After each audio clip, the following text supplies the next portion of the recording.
पूर्ण पायापासून तर त्या डोक्यापर्यंत इतकं सुवर्ण जडित असं आहे. सर्व सुवर्णानं, हिऱ्यानं, माणिक मोत्यानं देवी अशी सजवलेली होती. आणि त्या मंदिरावरून बरेच वारकरी पंढरीच्या दिशेने निघाले. आणि पंढरीच्या दिशेने निघाल्यानंतर ते वारकरी जात आहेत. तर राजाने विचार केला, हे वारकरी जातात महाराज, काय वारकऱ्याकडं, कशासाठी जातात बा वारकऱ्याकडं? माझी देवी एवढी मोठी सोनं आहे, नाणं आहे, लक्ष्मी आहे, जे पाहिजे ते देते आहे. त्या वारकरी आलेत, वारकरी निघाले मला ज्ञानोबा तुकाराम, ज्ञानोबा तुकाराम. 750 वर्ष झाले माझ्या ज्ञानोबरायचं तुकोबरायचं जर नाव घेत ना महाराज. आज बघा ना किती कोटी रुपयाचा पिक्चर आला. गाणं किती दिवस राहतं माहिती का? एखादी रील बनली का गाणं. पण माझ्या ज्ञानोबरायच्या माझ्या तुकोबरायच्या नावात इतकी ताकद आहे महाराज. 750 वर्ष झाले पण ज्ञानोबरायचं नाव ज्यांनी घेतलं, तुकोबरायचं नाव ज्यांनी घेतलं, ते या महाराष्ट्रामध्ये ज्यानं नाव घेतलं तो उपाशी राहू शकत नाही. एवढी मोठी क्रांती माझ्या ज्ञानोबराय तुकोबरायने केली बघा. हीच क्रांती. वारकरी निघाले, ज्ञानोबा तुकोबरायचा गजर झाला. आणि तेवढ्याच वारकऱ्यानं त्या राजाच्या ओट्या, त्या देवीच्या ओट्यावरून ती दिंडी निघाली. आणि त्या दिंडीने वारकरी चालला, बिचारा वारकरी माझ्यासारखा साधा भोळा वारकरी होता. आणि तो वारकरी म्हटला, ओ राम राम आई बाप. त्या राजाला जे हॅरी घातला, त्या राजाला जरा थोडा अपमान वाटला. अरे काय वारकरी, तुझे कपडे कसे, तू राहतो कसा, त्या माळान बिळान, उग माळा, मी राजा आहे, माझ्या देवीची मी उपासना करतो, मी काय कोणत्या देवाला मानत नाही, काही नाही, असं तू राजा म्हणायला लागला. ते म्हणले, ओ राम राम, म्हणले, ओ राम राम, बोला. अरे काय वारकरी म्हणले, कशाला जातात तुम्ही त्या पांडुरंगाकडं, काय त्या पांडुरंगाकडं? ते वारकरी म्हटलं, बाबा तू माझा अपमान कर, मला मार, पण माझ्या देवाला काही नाव ठेवू. ऐका, माझा पांडुरंगाचा वारकरी महाराज होईन भिकारी पंढरीचा वारकरी. बघा, वारकरी होण्याचं सुद्धा पुण्य कमी नाहीये.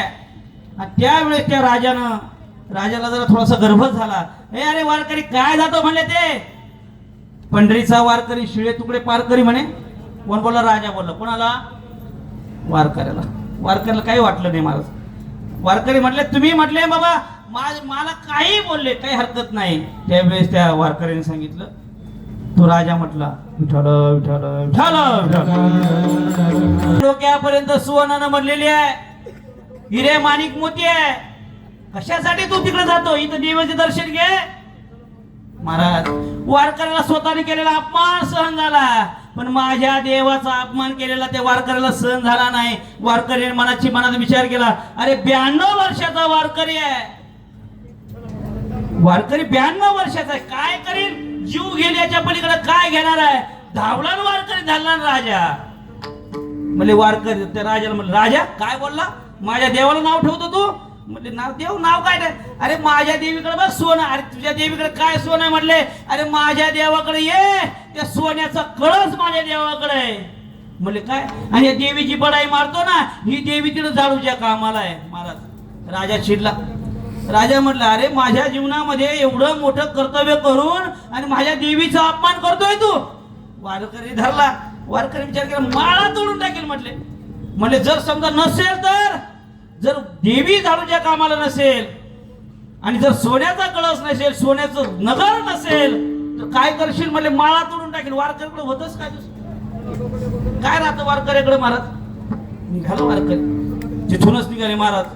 आता पलीकडचं दुसऱ्या 2-4 गावाचं पलीकडचं नाव सांगतो, त्या गावातून निघाले पंढरीकडं. महाराज, तू वारकरी निघाला. वारकरी रोज, मी सुरुवातीला सांगून गेलो, देवाचं नामस्मरण करत निघाला.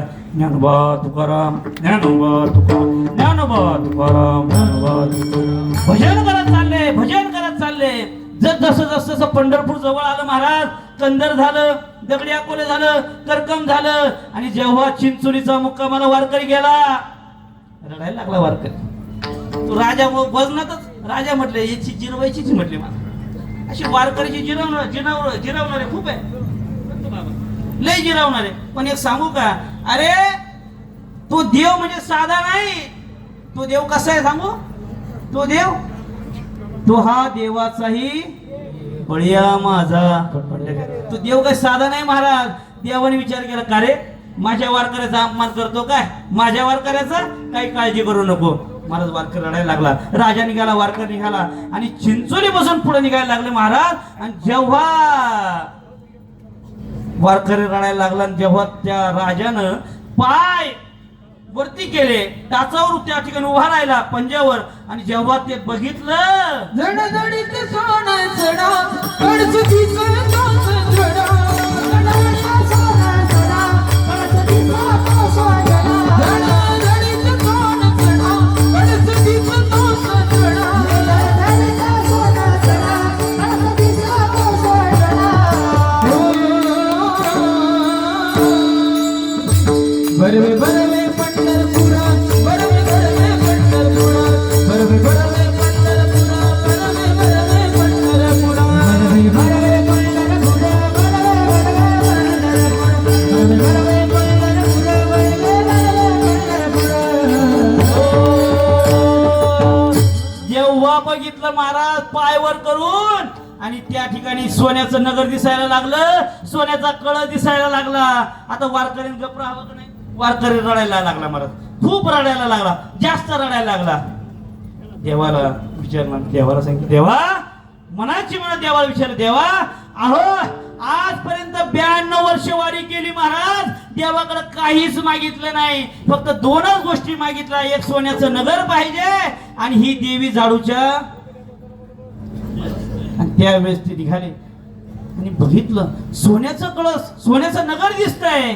वारकरी आणखी रडायला लागला. मी एवढ्या दिवसापासून वारी करतोय, पण देवानं माझं नुसतं भंगलेलं ऐकलंय. पुढे निघाले, परत पुढे निघाले. त्या ठिकाणी चंद्रभागेचं स्नान केलं, पुलिकरायाचं दर्शन घेतलं. आणि ज्या वेळेस नामदेव पायरीकडे गेले आणि नामदेव पायरीकडून ज्या वेळेस नामदेव पायरीचं दर्शन घेतलं, त्यावेळेस आता दर्शनाची पद्धत इकडे नव्हती. नामदेव पायरीकडनं सरळ दर्शनाला जायचं. आणि त्या दर्शनामध्ये ज्या वेळेस त्या ठिकाणी जो सभा मंडप आहे, आणि सभा मंडपामध्ये जेव्हा आई साहेब मस्त झाडायचं काम करीत होते, झाडायचं काम करत होते. आणि झाडायचं काम करत होत्या वारकरी महाराज ढाय मोकळून रडायला लागला. इतका रडायला लागला, इतका रडायला लागला. आणि त्या राजाचा बीपी वाढून गेला ना, 180 85 डॉक्टर खूप बीपी वाढला, 400 बीपी वाढला. आणि त्यावेळेस बीपी वाढला आणि म्हटले आता काय करायचं? म्हटलं आई इकडं कुठं? आणि ती आई म्हणते राजा तू इकडं कुठं? म्हणले का बरं? अरे बाबा ही एवढी साफसफाई माझ्याकडे आहे ना. कोणाकडे? जिच्या पायापासून डोक्यापर्यंत सोनं सोनं आहे महाराज. आणि दाय मुकळून रडायला लागला. आणि देवाला समोर पाहिलं त्या वारकऱ्यानं, साष्टांग प्रणिपात केला. देवाला विचारलं, देवा अरे 82-92 वर्षापासून मी वारी करतोय, तू मला ही देवी झाडूच्या कामाला नाही दिसली. आणि माझं हे जग, हे जे गाव आहे, हे शहर आहे, हे नगर आहे, हे सोन्याचं दिसलं नाही. पण माझ्यासारख्या सर्वसामान्य वारकऱ्याकरता तू नगरही सोन्याचं केलं आणि देवी सुद्धा झाडूच्या कामाला लावली. महाराज तो राजा आपल्या वारीत आहे बरं का. आता काय सांगतो, तो राजा सुद्धा वारीत आहे. म्हणून महाराज म्हणतात पडे देह भाव पुरवी वासना अंती ते आपण सर्व एकदा प्रेमाने भजन करावे.